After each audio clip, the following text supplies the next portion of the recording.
Oh yeah, RPS morning show. Mangone in the morning. Without Mangone, it's JSU here. We got Hoop on. Mangone's he needed to catch some Z's after yesterday's show, Hoop, because the man was falling asleep last night. I said, Mangone, take a day off. You need to get some sleep. The morning shows are getting to you a little bit. You need a little shut eye this morning, Hoop. So hopefully Mangone is enjoying his morning off.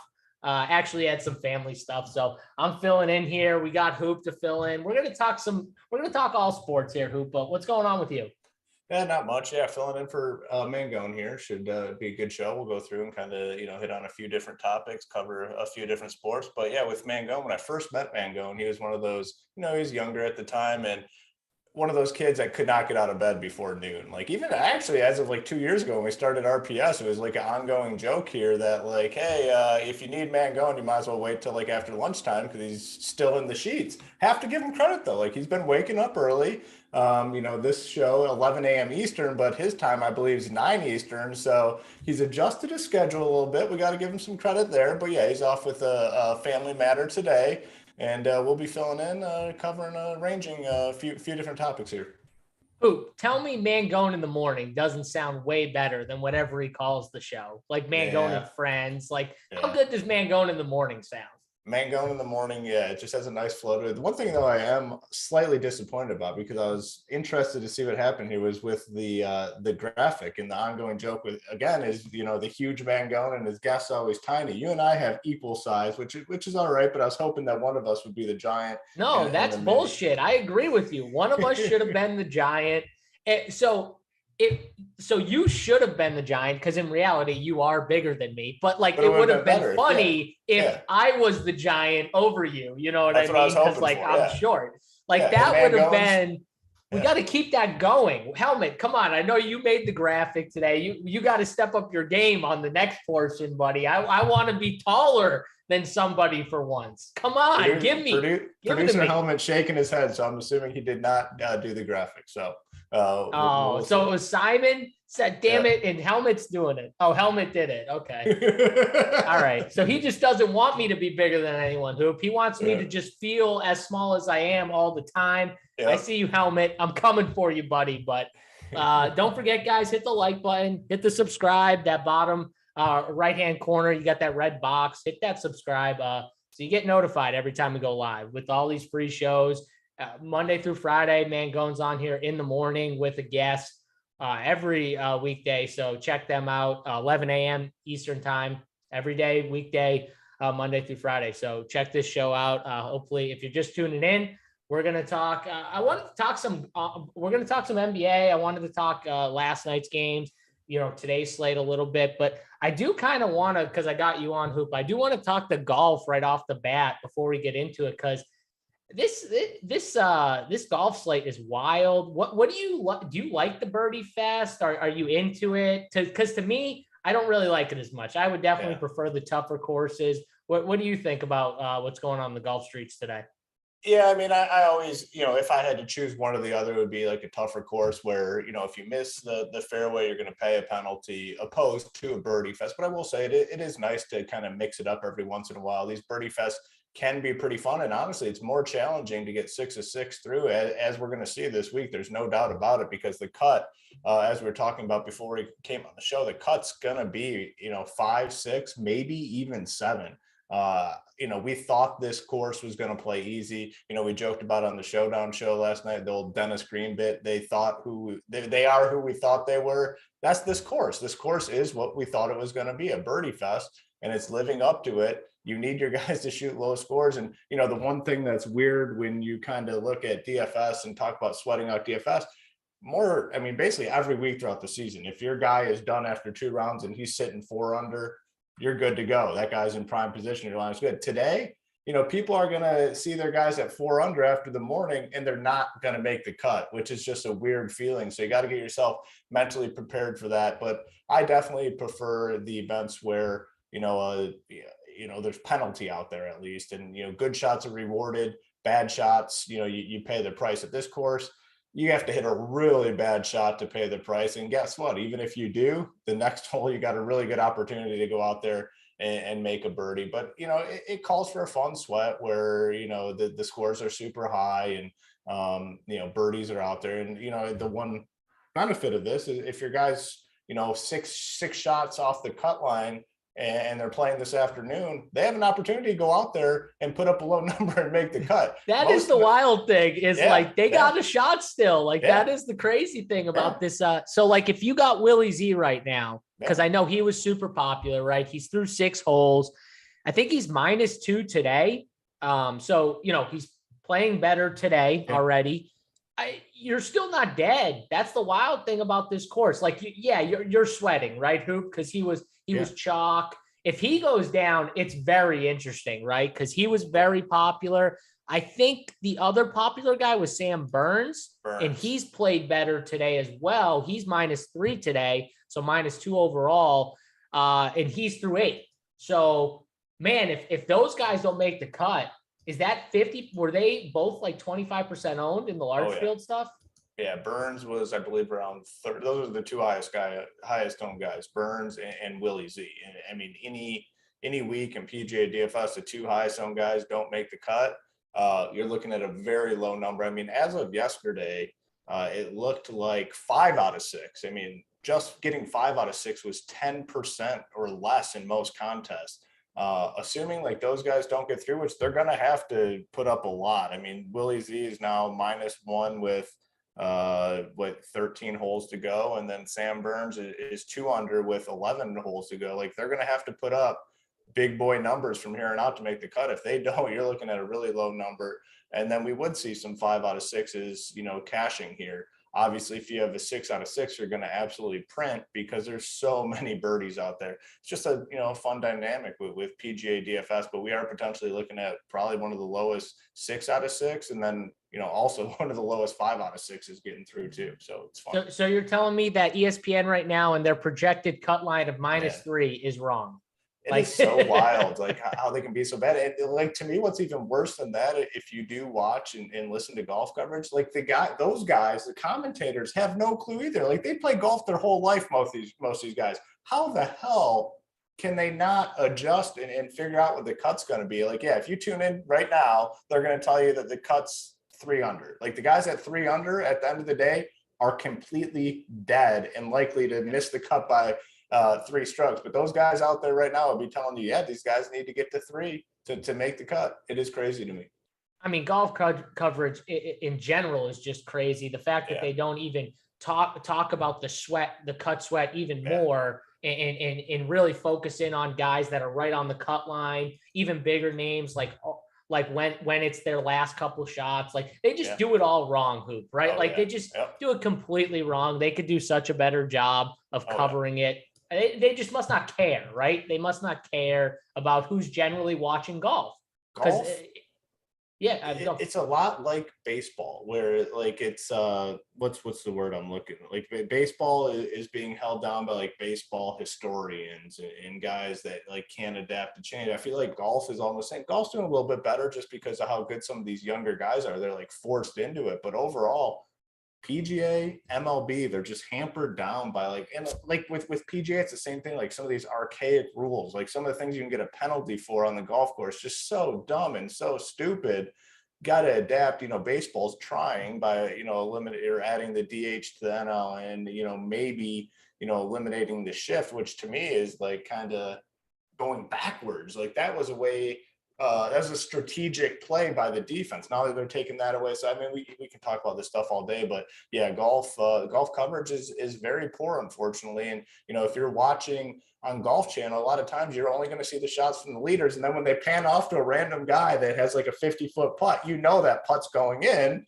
That's the only time they show it, so it makes it pretty annoying. I will say though, ESPN Plus has picked up coverage on all these events before it goes to Golf Channel, and they have done a much better job of covering golf. Like I definitely would prefer to watch that than Golf Channel or CBS or NBC, whoever has it that week. Like they'll go to random guys on the golf course. You're not only seeing like the leaders and then like the top shots out there. They're showing you a little bit of everything. So I will give them a little bit of credit there in their coverage.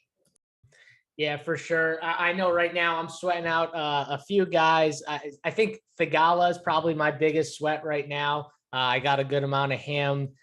Scotty the Kid, he's right in that like 5 window, I think, right now. So he's trending upwards, but I think we need one more probably birdie out of him for sure to get He him just got safe. 3 in a row, so I mean he's back on track, and you do like to see that because he could have after that triple, he had a triple bogey early on, and a guy like him, he doesn't need to win this event, and a lot of times you'll see someone just completely mail it in. That's what I was worried about too when he was when he had that rough stretch real quick. That's why I love that dude. Like he just comes back 3 birdies where he easily could have just mailed it in, got some extra time before the PGA Championship. Now he's on this he's on a par 5 here. I think it's like the easiest hole in the course. And he get it all right back and then make the turn and make some more birdies. So he's just absolute hero out there for us. Yeah, he's the man. I love Scotty. I can't wait. I've been jamming him, and I'm just going to keep doing it. Just keep jamming Scotty and collect your money because the guy's he's going to fight for your money, man. Every week, the dude is just a baller. He's not going to quit. He's just going to keep grinding, and I love those guys. I see some Willie Z Woat in the chat. We definitely got some Willie Z. Everyone played Willie Z. Like he was super popular. He was, a lot of people 100%. You're still not dead though. Like Hoop said, like he's still got time. I mean, he's only 6 holes in or 7 holes in. Like dude's got time. Scotty Scheffler just went on a 3-bird streak. Like Hoop said, listen, he could easily go on a 3-bird streak. So don't count it out until it's over. I'm sure those same people that are tilting Hoop are some of the same people that when Danny Green broke his leg or he tore his ACL, they probably said, oh, my night's over. I'm losing. Guess what, Hoop? Danny Green was on the winner. He was on the winner with 5 fantasy points. And the guy who won the 100K on DraftKings, the $20 shoot around, whatever they call it. I couldn't wait to talk about this today because it's just such a good talking point for especially our chat. And we know some of our chat, it can tilt at times. And when stuff like this happens, I mean, it's like just you're lighting the dumpster can on fire and it's just burning and there's flames everywhere. Listen, this is what we say all the time. It's like, don't even tilt. Like you're still not dead. You don't know what's going to happen.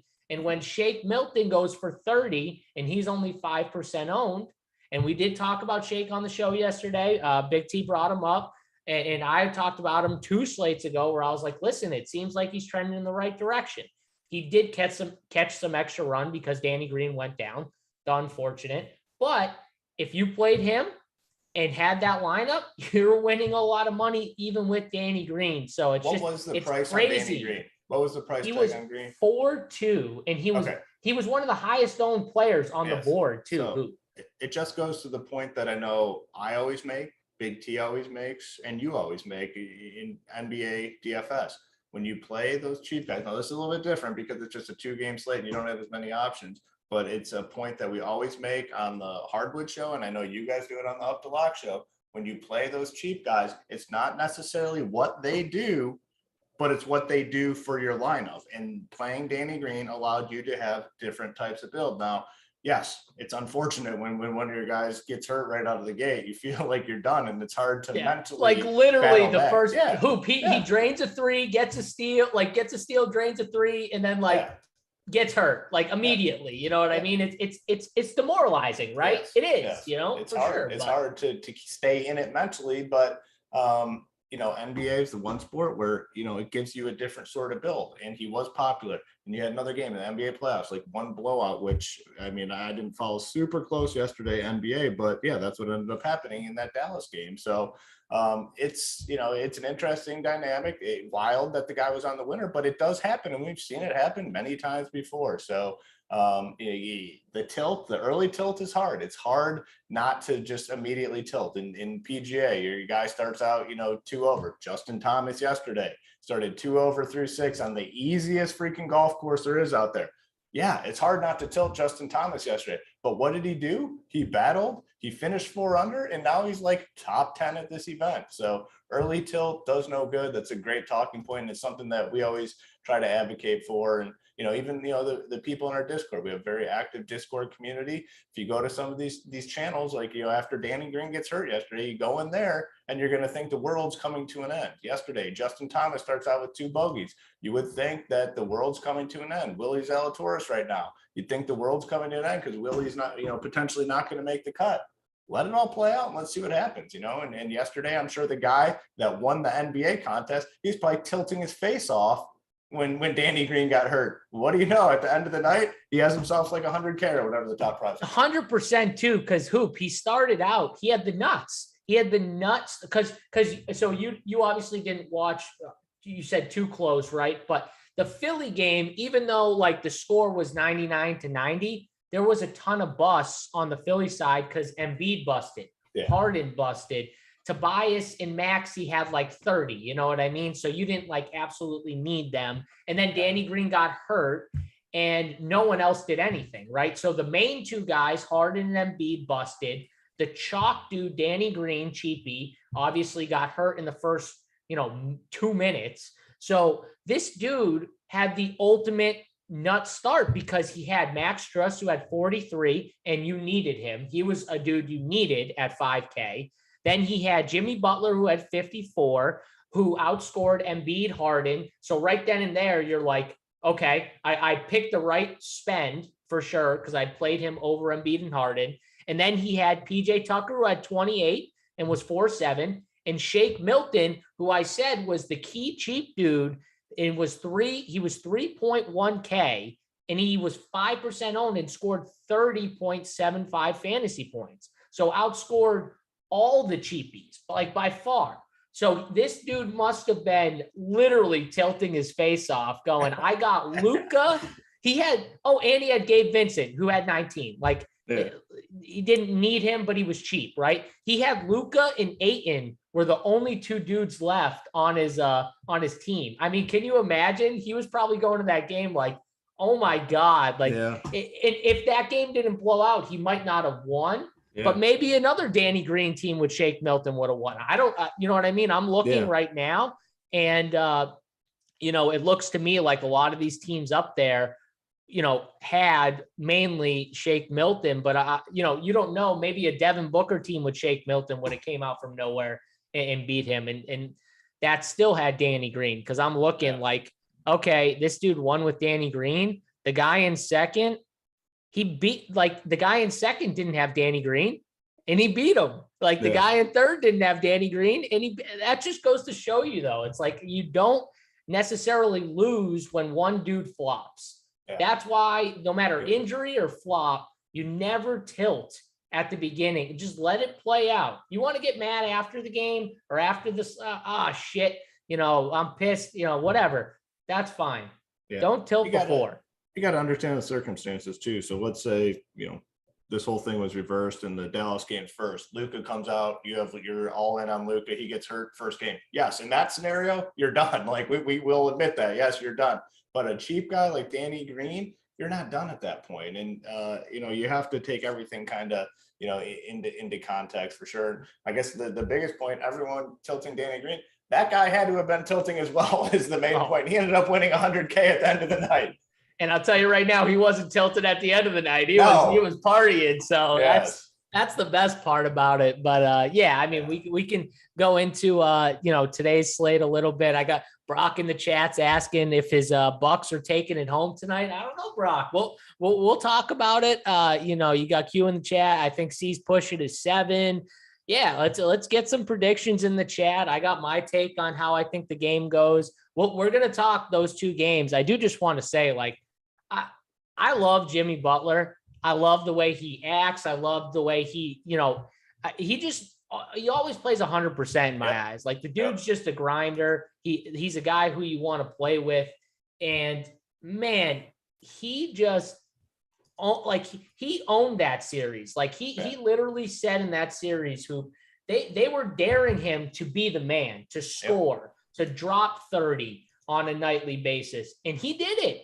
Even in the losses, he had really good games, and they just, they were just right there, but they couldn't get it done on some of those losses in Philly. But man, he showed me the consistency of a star in the playoffs. That's the type of consistency that you need from your number one player. Yeah. And everyone's like, I think a lot of people don't see Jimmy as that like number one star on a team. And they see him as almost like he needs to be a number two. Like, I don't think Jimmy can get you there. Man, Jimmy to me in these playoffs has looked, I'm not saying he's looked, like he's not Luka. I'm not saying that, but man, he looks like someone who could be a number one on a team. I'll say that. I'll give him that credit. Seems like he has the mindset where he's okay if it doesn't come off as him being the man. If someone else wants to step up and get the job done and he's the secondary guy, he's cool with that. But if they're not getting the job done, he's stepping in and he's going to take over. I think he is phenomenal. I think their team actually has a chance to get to the NBA finals. I think they have a chance to win it, to be honest, and we can make some predictions, but I love what I've seen out of him. Like, he is just, a hardworking guy. He's going to go out there, ego aside, like he's not one of these egomaniac type guys. He'll just go out there and bust his ass and do whatever it takes for the team to win. And you just absolutely love to see it. And they got the job done. And you watch his interviews and what you just said about the team and whatever you got to do. It's exactly what he says. Yeah, it's literally what he says. And it's not just words, though, because you see it on the court. No, like you see it.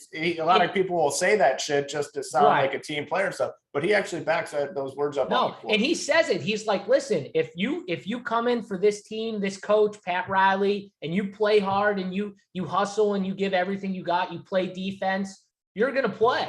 He says it like you're gonna be allowed to be free and do what you want. And you could tell that Jimmy Butler, he finally found a place where the coaching staff, the coaches, just let him be him. They don't try and make him be someone else. They don't try and hinder him or hold him back. They just let him go out there and do what he wants and let him be the man and let others grow into their roles. And I think that's what you see from guys like Max Struss. You're going to say, where did these like other guys come from? Well, they let these guys obviously kind of grow into their roles and be themselves. And you can see it in the secondary guys, not just in the stars. And that's when you know it's like a real team. That's why I say, like, Miami as a team, they're so deep and they're such a good, like, just solid team. You know what I mean? They're not the best players. Like, yeah, the Phoenix Suns have three really good players. You know what I mean? Like, they got three dudes who are probably better than the three best dudes from the Heat. Yeah. But as a team, the Heat are right up there with the best of them, just overall as like a full unit in my eyes. Semi-biased because I am holding a Miami Heat ticket, so that's kind of my rooting interest at this point. But I realistically think they have a chance. I mean, they've looked great, and you just love the way we don't take our biases into our talking points, do we? When we talk on these shows, but not at all. Yeah, it's going to be interesting because I do want to touch on the Philly stuff because I got some stuff to say about Harden, and then we'll get into tonight's games, but.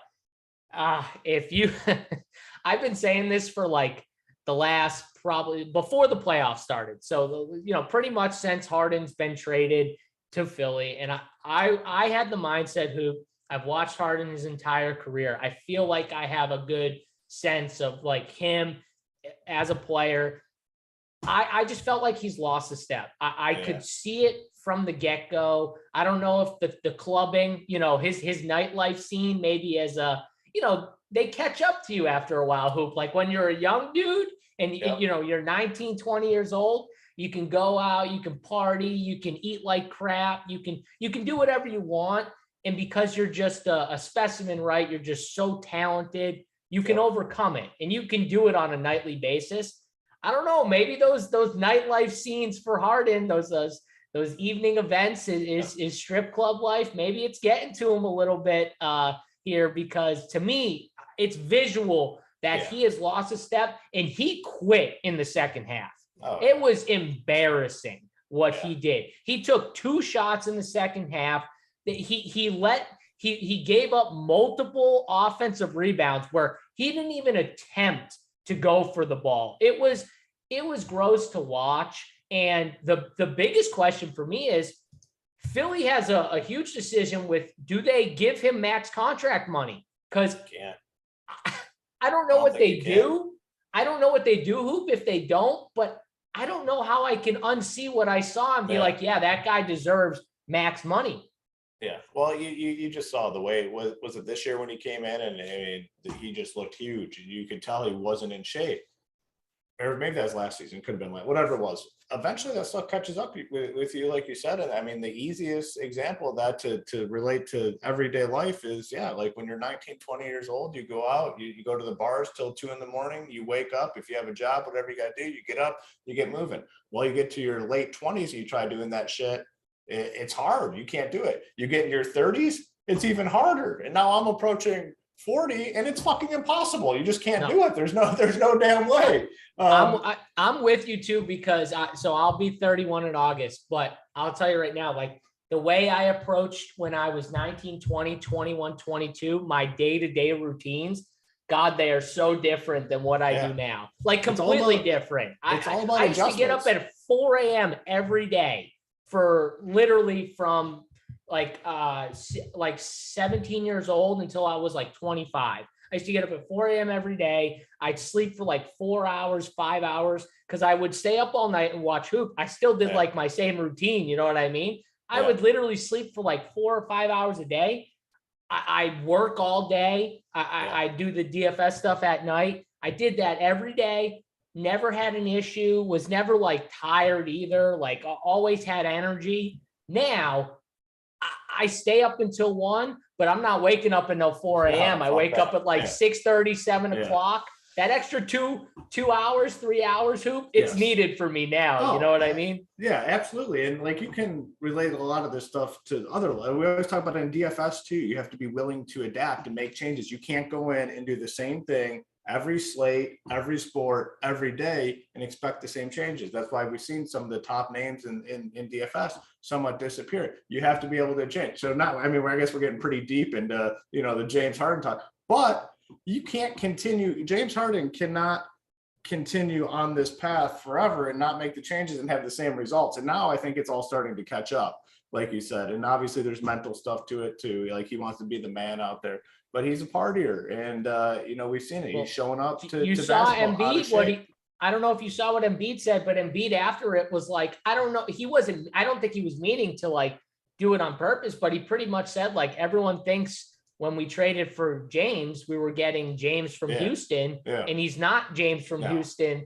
No. He's a playmaker, and I'm like, bro, wait a second, time out. He could play make in Houston. He just chose to score 40 a night or 35. Yes. You know what I mean? Like, because he could do it. That is everyone's point. And you're making our point by being like, he's not that guy. We know he's not that guy. We're watching him not be that guy. So he's saying it. We got some people in the chat. Ricardo says Harden has always choked in the playoffs. I'm not arguing with that, Ricardo. I'm just saying, dude, there's a difference between choking and quitting. Yeah. Right? Dude quit in the second half. That wasn't no choke job. I mean, he choked the series, you can say that, but in the second half, he quit. That's all I'm saying. There's a difference between quitting and choking. You can have bad games, right, Hoop? We've seen LeBron have bad series, right? We've seen LeBron kind of hold back but like he didn't like completely give just straight up most of the time. Like Harden literally gave up, like didn't even try. He's a hard guy to play with. He's been, and it looks like he's getting increasingly more difficult to be a teammate of. He's never happy in his situations. And then you combine that with obviously he's getting a little bit older, not able to do the things that he's doing, and then the partying or whatever it may be. Like it's just long story short, I don't know how they would sign him to a max contract. Somebody will if they don't. I mean, someone will definitely go ahead and sign themselves up for some James Harden max contract. But the way they went out, like, how do you do that? Like, who can they get to improve the team? Well, We the People, I'm pretty sure he was the one that said it, but like I think he's right if he's the one that said it. But like Morey, he loves the guy. Yeah. That's the other thing. So I think they're caught because Daryl Morey does love Harden. He makes a good point. I think he's probably just going to give him his money because the dude's been waiting for another star, right? So if he doesn't sign Harden, like who else is he going to get to be the star next to Embiid? It's tough right now. So he might be caught between a rock and a hard place. But I mean, nice Kevin in the chat. He's washed. I agree. I think he is. And I think the lifestyle that he lives, like Hoop was saying, like I was saying, I think it's finally caught up with him a little bit where it's tougher, man. It gets harder as you go. You can't live that life. It's easy in 19 and 20 and 21. Not as easy when you get a little older and you get some of those years under your belt doing all that stuff late at night. So we'll digress on the Harden stuff. I wanted to give him his due because he needed it. But shout out to Joel Embiid for being a warrior. At least his teammate was a warrior battling with 3 different injuries. I respect him. At least he got out there and he tried it. He tried his hardest at least. But man, what was up? He kept falling, Hoop. I mean, at one point, I think he fell. The announcers even said it, where it's like the dude's fallen like 6 times, and one of the announcers said to him, "No, I think he's fallen 12 or 13 times at this point." And we were only in like the 3rd quarter, Hoop. The dude was like, it was like a slip and slide almost. He just kept falling. I did see this full Embiid quote on Harden, not just to circle back real quick. So he's not the same. I'm sure since we got him, everyone expected the Houston James Harden, but that's not who he is anymore. He's more of a playmaker. I thought at times all of us could have been more aggressive. So kind of a weird kind of statement there. But it was kind of weird, the falling. I did see the clips of that. I mean, you can make a compilation video and it would be like a suite, just like him just slipping and sliding everywhere on the floor. It was crazy. Like you just compile all those falls. I mean, it could be like a minute video probably. He was just taking dives everywhere. But I do agree, like Tobias Harris in the first quarter was terrible. He missed bunny layups. Tyrese Maxey missed a few. I mean, they at least tried though, in my opinion. Like they were at least trying, but Tyrese Maxey missed a few shots that he normally makes. Could they have been a little better? Yes, but you don't give a dude max money if he can't give you nightly solid performances. And I'm sorry, what I seen in the playoffs, Harden was struggling in every second half of almost every game, except for the one game in Philly. I think it was game 4 where he had a solid full game. Outside of that, he had no games where I was like, oh, wow, he had a really good game from start to finish. None, not one. I think even in that game, he started off slow, by the way. That one game where he ended up playing really well in the end, he might have started off really slow in that game. So there's not one game. Yeah, where are the impactful games? Like, where are the spots where it's like, man, he took over and, put the team on his shoulders and got the job done. When you're James Harden, you need those games. Like to be James Harden, you have to be able to put your team on the back and just go to work and get the job done. You're paying max money. You got to win a game. You got to win a meaningful game in the playoffs for your team. And he just didn't get it done for sure. I agree. Any thoughts on the Mavs before we get to the tonight slate, Hoop? Because I was impressed by the Mavs, man. I didn't think they could get take my L. I didn't think they could get it done in this game 6. I didn't think they could push it to a game 7. Luka owned me. Luka's the man. I love Luka, so I was happy to see him win. Tony compared Luka to LeBron in the playoffs. I thought that was interesting. Do you have any take on that? I mean, I've doubted the Mavericks as a team for a while now. Not Luka as the player. I think Luka is phenomenal, but their team, not a huge fan of. They continue to surprise me, honestly. I mean, no one really gave them a chance in the series. They forced it 7. Now, do they get the job done? It's going to be tough. I mean, it's going to be tough, but they're live. I mean, they're live to get in there. I mean, they definitely are. So, I mean, I think Phoenix probably wins the game, but I've been very impressed with Dallas, and I just still think they're just maybe one piece away, like just one piece to be in the team, like to be in the team. So it's interesting who. So Dallas is one of those teams where like they don't really have a second star, right? Yeah. In the new NBA, what are we seeing? We're seeing most teams were like, okay, you need 2 stars on your team to be like the guy, right? We don't see that with the Mavs. So is that an indictment of, like, is that saying to us like, okay, Luka is just that good? Like Luka could like LeBron, as much as I discuss that he calls himself King James and on Twitter and he talks about himself. Like, I don't like that part of LeBron, but LeBron, the basketball player, he pulled some terrible basketball teams to the finals and won games against really good teams with Matthew Dellavedova and Anderson Varejao and all these guys. None of them were good, right? And so in my eyes, I'm like, am I looking at the same type of thing with Luka and these Mavs? Because I think I am, right? Yeah, it's very possible. I mean, the LeBron thing, like that was awesome to see LeBron do that early on in his career. Now, let's say LeBron had the same physical game, like he had the same basketball game this day and age. I don't think he could do that mentally. He's a different person mentally. You see him quitting on his teammates on occasion. He'll blame other people. But early on in his career, he had the physical ability to do it and the mental ability. Right now, LeBron does not have the mental ability. I just cannot stand watching what he does on the court. Now, Luka, it's very possible we're seeing this right now. Is it enough to continue to get this team through? I don't know, man.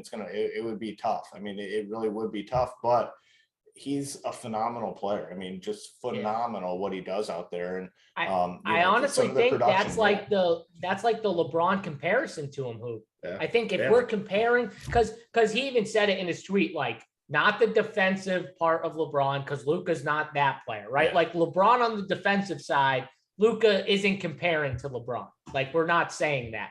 But overall, like in the playoffs, taking over games, and the comparison between the teams he's pulling with the other guys, I think we can really compare that type of ability that LeBron and Luka have. So I mean, I think that's really when you look at the roster, you have to. When you look at the Mavs roster, you have to not fully compare them, but like that. But you have to. You mean Jalen Brunson isn't as good as like CP3 hoop? Like, is that what you're saying? I do like Brunson. I do like him though. The dude's a battler out there. Yeah, he was battling. He was putting Devin Booker in the weight room. I did like that one. The commentator said when he bullied him down low for that layup towards the end, and I was like, damn, that's respect. He just moved Booker out of the way. That's like JSU back there on Big T's slab, throwing the bigger fellas around.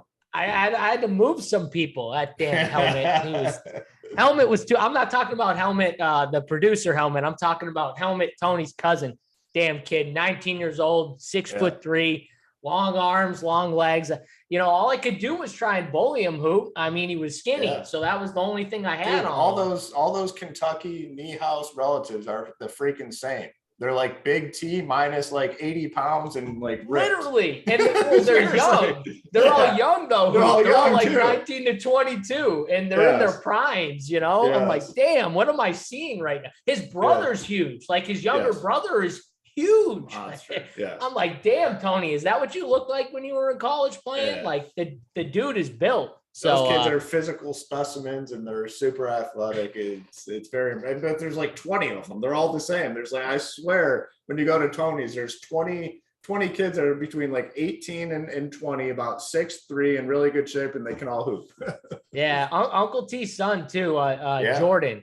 He can hoop too. He's a good hooper, man. He was getting it done on the slab. I'll say that. I like playing with him. He knows how to play a little bit. But let's bring it to today's, because I see a lot of Bucks chatter in the chat. Everyone wants to know, is Giannis going to get it done here? Are the Bucks going to close the seas out? I know they didn't close the door on Chris Middleton playing in game 6 or 7 or something like that. I don't know if he plays personally. When you're 3-2 on the Celtics, if he's not fully ready to go, you don't push a guy like that in a game 6. So I don't know about him, but Hoop, what do you think about the series? Like, for me as a fan, this is the best series. I really want this to go 7 just as a fan. I have a Celtics ticket too, So I do am biased to the Celtics winning, but forget about that for a second. I just want to see this series go 7 because it's been so fun to watch. Yeah, I mean, Celtics are a team that, again, I talked about Dallas, how I've kind of doubted them along the way. Boston is a team that I've doubted along the way. I mean, I bet the freaking Nets in the first round versus them, and they absolutely owned me. But, I like the Bucks. I think the Bucks get this done, up 3-2 at home. I wouldn't be surprised if it does go 7, if Celtics did pick this up, but I think the Bucks do eventually get this done. I think Giannis is just going to be a little bit too much. So I do think that the Bucks win. Celtics, like I said, they've impressed me because I've doubted them like all, the end of the season when they went on that run into the playoffs. I really didn't give them much of a chance here against the Bucks. I thought the Bucks were going to kind of run away with this one, but they've battled for sure. So, give me the Bucks, but I agree with you though. This has been the best series in the playoffs so far.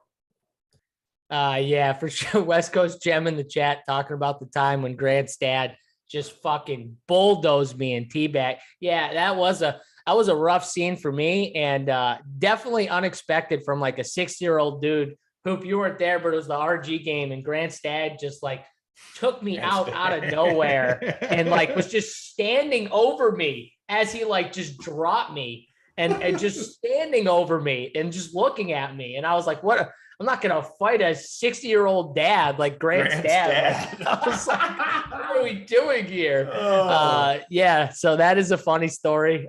We've told that story enough, so I don't need to go into it, but I don't know. CJ 2K, JSU can barely lift the couch cushion when the AirPods fall between them. I don't know who you think you're talking about, but that's very wrong. Yeah, this is the wrong duo here to come at for physical fitness stuff. I was gonna say most DFS guys are fat, out of shape guys. Me and JSU, I mean, we hit the gym, we stay in good shape. So bringing that stuff, it's the wrong duo. 90% of DFS guys you can come at for the physical stuff, not here. Yeah, no, yeah. If we want to get into a lifting or physical contest of any trade, I'm in. Hoop. Like, call me anytime.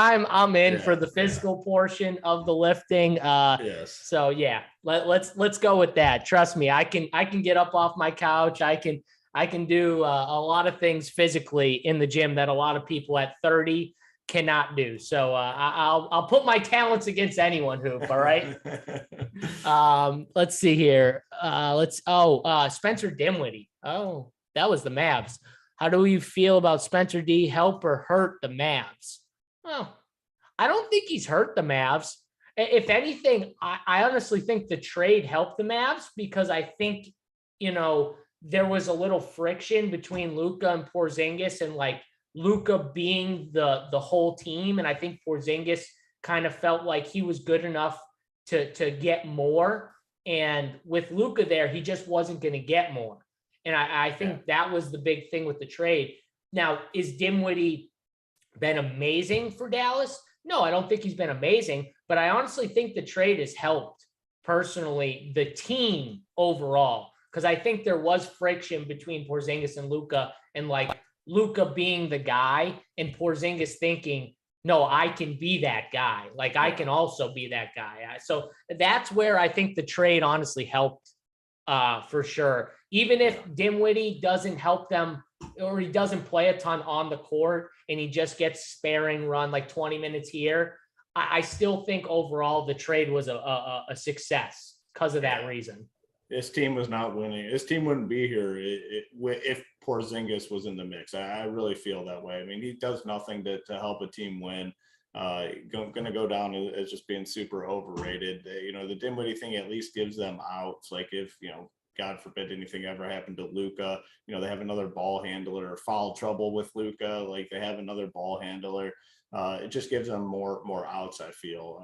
The Porzingis thing, just it never worked. It never fit. It was a disaster. So I think the trade, regardless, was a win for them, just getting rid of his ass. Yeah, and Dinwiddie, I'll give him credit. Like that first half too, he came in, he hit some big shots right off the bench. He gave them a little boost when he came off the bench yesterday. So I at least think he's a guy who you can trust to like get in and play 25 minutes, right, Hoop, and give you like, not that his stats are going to be like amazing, but at the same time, I think he can make some big shots for you. And that's all you want when you have Luka, right? You don't need guys to score like you don't need that off the bench, but you need a guy who can just come in and not just completely let shit go haywire when Luka's off the floor. Yeah, a guy that can handle the ball and score the ball off the bench. And that's what you want in the NBA this day and age. You guys that can handle the ball and score the ball, and that's what Dinwiddie is. Yeah, for sure. So I feel like the Celtics game. So I think that the Celtics, if you watch the last game, you clearly saw the better team was the Celtics for the majority of the game. And then at the end of the game, it was clear to me what was happening. Tatum tried to take over the game, and it backfired hard on the Celtics. Tatum was taking all these mid-range jump shots, trying to fall down, taking contested shots left and right, and he just kept bricking them and not being aggressive going towards the hoop. The one time he was aggressive was at the very end of the game when he got the foul call and he got to the line, he got the free throws. That was like the one time. Other than that, he was just content with taking contested bad shots and not playing team basketball, getting others involved as much. And I think it really killed the Celtics down the stretch. And then Drew Holiday and Bobby P and Giannis, they won the game at the end and ended up being just the team that won. But I related it to the Minnesota-Memphis series, where I think a lot of people thought Minnesota for the majority of the series was the better team. But Memphis in the end, Hoop, was the team that found a way to get it done, right? They found a way to, they weren't playing that good, but they kind of, the storm, they passed the storm, and then they found a way to get it done in the end. And that's how I saw the Bucks game yesterday. I thought the Bucks got outplayed by the Celtics for 40 minutes, but an NBA game, right? You don't just play 40 minutes. There's 48. You got to play the whole game. And that's what I thought happened. I thought the Celtics didn't play a full game of solid basketball. I think they played solid for 40. And then there was hero basketball for 8 from Tatum. And I really hope that they fix that because, man, Jaylen Brown's been good. Al Horford's been good in this series. Marcus Smart, they've all had good spots. I just hope that they don't go down that way in my eyes. I hope they don't lose this game because of that game, because they should have won in my eyes that game, Hoop, and they lost it. And now I like to see how they bounce back from a game that I think a lot of people think they should have won. Yeah, the thing with Jason Tatum is when he gets into that mode, it's not like other players that get into that mode, because a lot of times it's just like really bad shots. They'll take like these fadeaway shots or contested threes and easy rebounds for the other team, and they're not getting second chance. It seems like when he's in that mode, there's just a ton of standing around for the Celtics, and just watching him, and then he'll just take a bad shot, easy rebound for whatever team it is. This situation is obviously the Bucks. They take it down and then get a transition bucket or something. So yeah, I mean we'll see, but I mean they got guys that have played really well in this series. So to me, I just don't think there should be as much of the one-on-one stuff like we saw last time out. So it'll be interesting. So you got the Bucks closing them out. So you're betting the Bucks tonight? I don't know if I'm going to bet. I just think the Bucks win the series. I have a ticket on the Bucks to win the series. I probably just let that ride out, to be honest with you. I think they get it done in one of the next 2 games, but it's just been such a close series. Most of these games, it could go either way, but obviously the Bucks have the advantage now because they're up 3-2. Yeah, I'm going to take the Celtics today. I think the Celtics get it done. I think they push it to a game 7. I always thought the NBA also wants game 7 for these big games. Like they want this is what they want. They live for these game 7s, these good series. So don't be surprised if the Celtics, even in Milwaukee, don't be surprised if the Celtics get some calls. I'm just going to throw that out there now. They want those Sunday game 7s. They love those, and that's what they get here. Yep. So, for sure. So, I think for DFS too, I think the guy that is going to have a big game is going to be Tatum. There's no way he doesn't realize that he lost that game at the end. Yeah. 12 for 29 from the field, 2 for 11 from 3 hoop. I mean, just really rough. And he was fine for DFS, but I think he's going to have a big game, bounce back for sure. And maybe we see him, a little more of a facilitator too here, because I think he needs to be that way to help his team play the best basketball they can. Personally. So I really like him for DFS. I think when we talk on the Up the Lock show later, we're again going to see another slate where Boston and Milwaukee, these guys are going to be very popular. Yeah. And it's just a better game. I mean, the Golden State Memphis game, there's just so many unknowns with this Golden State team. They got smashed. You give up 77 points to a Memphis Grizzlies team without John Morant, their best player by far. You let Tyus Jones and Melton and Bane and Brooks and Jaren Jackson, Steven Adams just put it on you. And now you go back home after doing it. It's almost like you guys just like gave up and you're just saying, all right, we'll go back to Golden State and we'll finish you off there. This Memphis team, they ain't going down without a fight, Hoop. I'll give them credit, man. And Golden State to me is just super fraudulent. I thought they were coming into the playoffs, and nothing has really changed for me. So I mean, if whoever comes out of that Dallas Phoenix series, I think makes it to the NBA Finals. Like I just think that unless Grizzlies could surprise you. Honestly, I would not be shocked. I think Golden State is that fraudulent, but if they do advance, I think it's going to be an easy path for whoever wins that Suns. If Memphis wins tonight, Hoop, it would be wild if they put this to a game 7. Like it would just be insane. It would be awesome just because back in Memphis too, right, Hoop? Like back at home for game 7. I mean, that would be insane. Yeah, I'd like to see it. So for DFS, we'll take a few questions because I see some. So. We the people said that's what they wanted with the Nets series too. Yeah, the problem with that series is the Nets just looked like the overmatched team. Even the refs couldn't help the Nets out with that series. They just got pummeled. There's no helping them. This series, I really believe we're watching the two best teams go at it. Like I really believe these are definitely the two best teams in the East. Maybe they're the two best teams in all of the NBA. I don't even know who they might be. And I think they're just so close right now, especially without Middleton, on the floor for the Bucks and playing. They're just so close that it's so hard. I think that's why I give the Celtics, though, the little nudge is I do think overall right now without Middleton, they are the better team slightly, but it's very slight. So that's why I think we're going to see a little different where they can push these teams that are so close to that game 7, but we'll see. You never know. Some people in the chat. So do we play Tatum and Brown together on teams?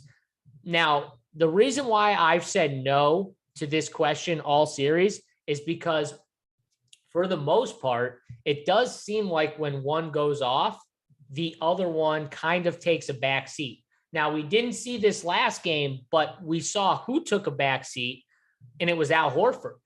Al Horford, he had 34 fantasy points, but I'm talking about offensively, only took 7 shots, Hoop. He took 17 and 14 the 2 games prior. He took 7 last game, and I think it was because Milwaukee did a better job at stopping that pick and pop that Al Horford was killing them on.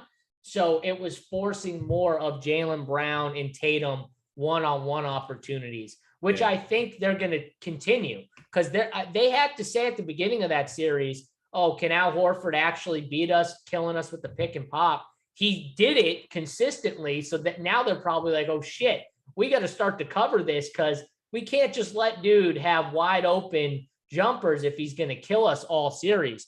So then they fix that, and what it relates to is Jaylen and Tatum having to play a little more one-on-one. And I think that's why we saw them both have good fantasy games. So on this slate, if they do that again, I think you could play Jalen and Tatum together because I think they both might have really good scoring games because of that.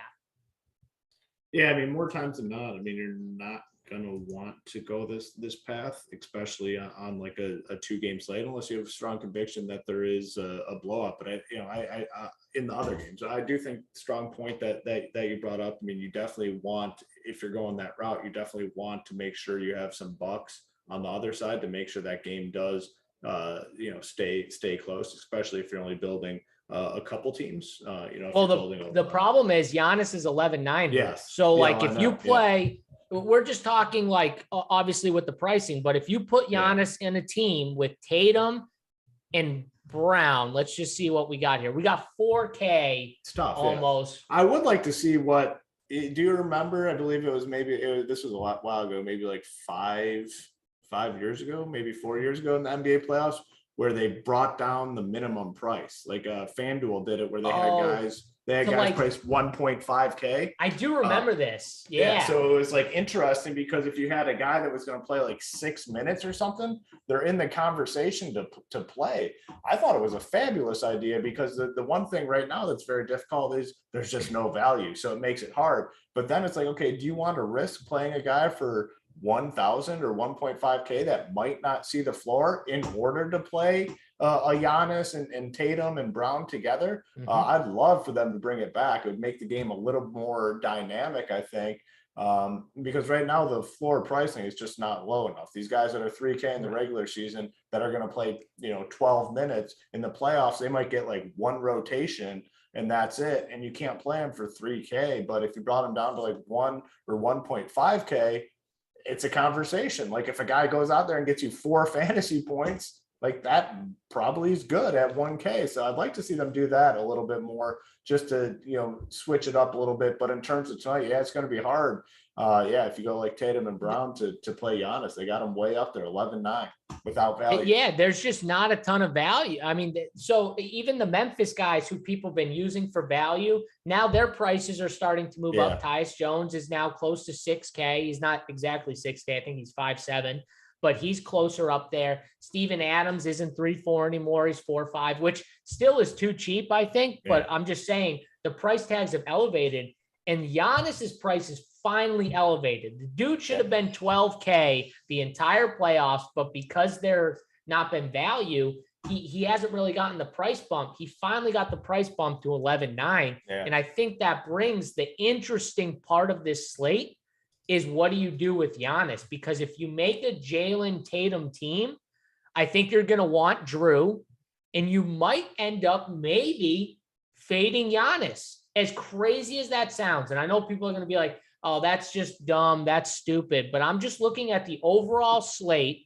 looking at the value, and saying there might be some good teams where, Tatum, Jalen, and Drew, if those guys all get you 47 to 52 fantasy points, and Giannis gets 60, that build with all those guys getting you like that 45 to 50 might beat out the Giannis 60 burger. You know what I'm saying, Hoop? Like where you might not need Giannis, even if Giannis has a really good game. Now, if Giannis gets 70, you're probably not going to win, right? That's the thing. But it makes the conversation. It makes an interesting conversation because there's not a ton of value. So if Giannis does get in, let's say he gets like 60 tonight, and like no value does anything, like 2 of those mid-tier guys will crush him. But like I said, Giannis comes out and gets you 75, you're probably in some big trouble. But this is the first slate, I think, where there is that conversation just because they finally got his price up there at essentially 12K.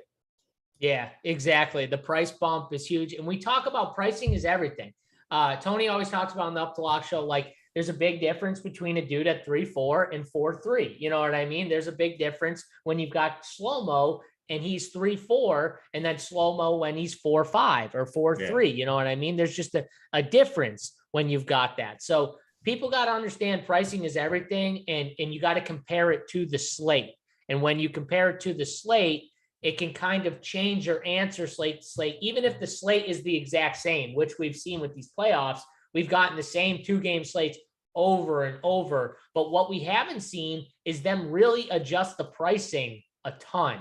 And I think we're starting to see some pricing adjustments on the sixth game of this, the game 6 of this slate. So I think that's the interesting part that we're going to discuss, more in depth on the Up the Lock show. But I don't mind, we got a couple minutes until we get out of here. If people have some questions, I don't mind taking them, on this slate. I see some comments. Giannis won't be optimal. GQ says, possible on FanDuel. I don't know. I mean, FanDuel usually is the slate. I got to pull up FanDuel. Usually that's the site where we can always find some value here. Is he like 12.5? 12K. I got to pull this. They got him 12K over there. Okay. They got him 12K now. Yeah. And they did a pretty good job. I mean, they got Tatum at 10.6. I mean, they got him priced up there. They've had Tatum up there. They got Tyus at 7 too. Okay, so again, I think this comes back to the point of the pricing is starting to adjust on these guys, and that's the Giannis take is going to be very interesting because you're going to be unique if you fade Giannis, and again, you got to know what you're doing when you fade Giannis. Like when we say fade Giannis. If you want to take the chance in large field tournaments and build one of those mid-tier teams, I don't think it's as crazy on this slate with where we're at with the pricing and stuff like that. Yeah, Tyus is 7.2. That's wild. I mean, honestly, though, he's played really well. So I like that they price bumped him to that high because honestly, maybe it makes him lower own hoop at that price tag. Right. It has to, just because, people are going to look at Tyus Jones and view him as a backup point guard, like 7.2 for backup point guard. Like I'm not doing that. I do believe it will keep his ownership down. Yeah. You got Marcus Smart at 6K. You got Jordan Poole at 6K on FanDuel. You got Drew Holiday at 9K, Steph Curry at 9.4. It's going to be interesting. D'Anthony Melton's down at 4.7. There's options here, Hoop, at point guard, right? So Derek White's gotten the run. He's 5K. That's going to be really interesting. I think the Tyus Jones, how you view the Memphis game going is going to be key. Oh, yeah. Do you view that Golden State smacks them in the mouth after being smacked in the mouth?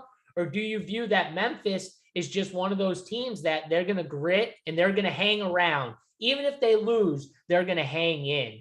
And honestly, I kind of feel like they might hang in, even though just the way they play, they're just tough. They just play it's hard. An elimination game for them, and it's going to take a lot for them to throw this game in. I mean, it's going to have to be like a 30-point blowout for them to say, okay, we're done here.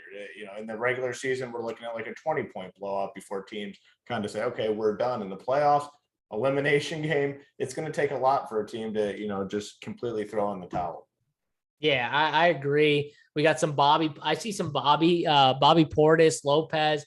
Man, if they don't stick with Bobby Portis, I will be stunned. I don't understand why he hasn't gotten the run the entire playoffs. He should be getting 30 minutes in this series, playing over Lopez. It's like totally clear to me, but for whatever reason, until last game, they've been playing Lopez more. I don't know what it is. It's got to be rim protection. It's got to be something like that they just really think they need Lopez in there for. But Bobby Portis plays with so much like heart, effort. Like he's the guy. He's another guy you just would want on your team. He's always like playing hard. That's a guy you want in this series, in my opinion. So I like going back to Bobby. I just hope it's not high owned. Like I don't know. I haven't looked at any projections yet. But I hope he's not going to be super popular. Yeah, that's my one worry. I think he definitely. I think he almost has to have a decent chunk of ownership now. Is it enough to go elsewhere? Just don't have many other options. So you probably almost have to eat it, in my opinion. Yeah, you might have to eat it here. So Jacob thinks Memphis hangs. We got Warriors by 11. I mean, Warriors by 11. That's Memphis hanging around though. Caesar. That's still they're hanging. Thinking maybe Horford over Brown. Listen, again, if you think that they play them differently and they go back to kind of giving Horford more of those kind of open outside jumpers, then yeah, you can go, because Al Horford's been amazing in the series. He was still good last game. I think they just did a better job on taking away the options he was getting the first like 4 games. That's all I was saying. I wasn't saying Horford was a bad play. I'm just saying, remember the playoffs, it's all about adjustments. You can't just let guys go in there and kill you slate after slate. Like, it's a difference too if Giannis kills you every slate, because you can play Giannis differently and he can still drop 20. You know what I'm saying? Right? Like Giannis, you can make adjustments and he can still drop 60, 70 on you, no matter your adjustments. Al Horford is different though, right? Like Al Horford isn't Tatum. He isn't Giannis. You change up your defense a little, you can adjust to stop some of those open jumpers he was getting. So that's where it's just different. But I mean, I think we kind of talked up this a lot, Hoop. I like Memphis to hang. Do you have a? I do. Yeah, no, I think they hang, man. Like I said, I am not buying into the Warriors. I mean, obviously, where the Warriors blow this game out is if they get hot from 3. If they can knock down a bunch of threes, then they can blow out anybody with their guys. But I think overall they're fraudulent. I think Memphis does enough to keep this game competitive. Do the Warriors end up winning? Yeah, probably. They're 8-point favorites. Like, they should win in this spot. But can Memphis do enough to keep it close? I think they can. I think Memphis found something with this big unit too, where Golden State, they're refusing to attack him. So they're just allowing him to be on the floor. If Golden State doesn't make an adjustment here and just try and go at Steven Adams, I'll be stunned. Like, I literally will be stunned. And then I'll say, okay, this has to be a coaching flaw. If that's not, because they have the guards to do it. They've got Jordan Poole, Steph Curry, Klay Thompson. Like, you have the guys to attack him. The way he abuses you on the offensive glass and in the paint, you got to go at him on the perimeter on defense. You got to expose him. If you don't do that, you're just going to allow him to go bang with you down low, and you don't have the size to handle him. Like, a Draymond's great, but Steven Adams banging with you, it's just tough for anybody like who's that undersized. So they got to make an adjustment to Steven Adams. If they don't, then that's why I think Memphis has a good shot to hang. I don't know if they will make that adjustment and hang. So Mike Brown's a buffoon. Yeah, you're right. Mike Brown is a buffoon. So a lot of these coaches are really dumb. So a lot of these coaches are just terrible. Hey, listen, you better hope Kerr's back. But even if Kerr's not back, how is Kerr not like? Kerr's definitely giving them like advice, right? Like, Kerr's definitely like, giving Mike Brown help or advice, telling him what he thinks. So I still think we'll see. Golden State's playing like the Kings. Well, if they lose to Memphis, that'll be the biggest shock of the entire playoffs by far. It'll like no Ja and you lose. That'll be the biggest shock. So if you guys want more, you want more NBA talk, you want more specific DFS talk for tonight's slate, Big T and me will be back on later tonight to break down, tonight's DFS slate to give you guys our cores, who specifically we like from these games, more in depth with Tony's breakdown. And then Hoop, I think you're on the baseball show, right? Later today, giving baseball winners with DC and JT Hayes, right? So talk a little about, you guys' show and all the baseball content we got. Yeah, so full slate. It's been kind of weird the last couple of days where these slates have been broken up and it's been kind of like 2 crappy small slates. But today it's the full Friday night slate. So me, DC, JT Hayes will be free on this channel, breaking down the entire slate, talking pitchers, talking offense. And then we also have the round 3 showdown show on the Mayo Media Network. Snyder and I believe it's Uncle T potentially on that and Big Rob, right? And Big Rob and Uncle T. Yep. So they'll be breaking down round 3. So keeps moving out. And MMA I think is going live here in a couple hours. 2 p.m. 2 p.m. So MMA show, So 2 p.m. Eastern time. I think we got a special guest on the MMA show too. A dude who's been shipping left and right, solo shippers in those big contests. So check out the MMA show, get the special guest, should be fun show. And I'm Brittany's sending me the official referee assignments. Brittany, I'm not Mangone. All right. This show is Mangone in the morning, but it's with JSU and Hoop. All right. It's not with Mangone. So when you send me the referee assignments, I'll try and put my Mangone hat on. I see Scott Foster's the crew chief for Boston, Milwaukee. Isn't he the guy who they call the extender? Like, I don't know. I know we he's need the one Mangone. that supposedly hates like Chris Paul, right? Isn't that the one that hates Chris Paul? I think so. I don't know. Yeah, Mangone knows all this shit. He's the one who did that awful video, right? He was one of those guys in that awful video they did with the referees. Yes, yeah, you remember that? I saw the clip. Yeah. Hey, hit up Mangone on Twitter with all the stuff. He'll love it.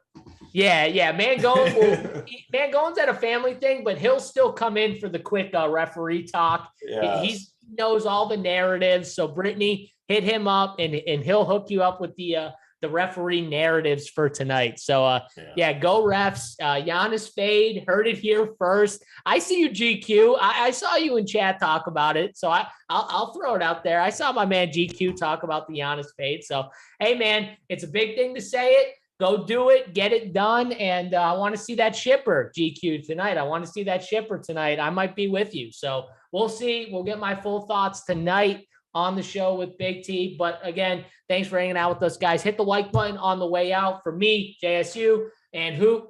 We'll see you guys later. Good luck in your contest.